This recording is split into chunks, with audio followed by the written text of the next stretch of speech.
அதனால இந்த தேர்தல் என்பது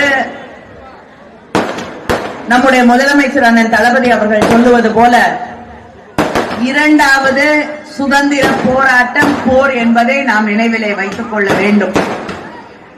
பாஜக மக்களுக்கு எதிரான ஒரு ஆட்சியை நடத்தி கொண்டிருக்கிறார்கள். இந்த 10 வருஷ பிஜேபி ஆட்சியில மக்களுக்கு ஏதாவது ஒரு நன்மை நடந்திருக்கா? இல்ல.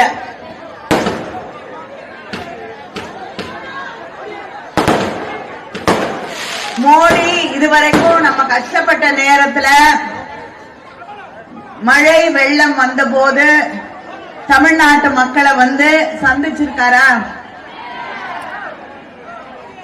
₹1 நிதி கொடுத்திருக்காங்களா? ஆனா இப்ப தேர்தல் வந்தவுடன்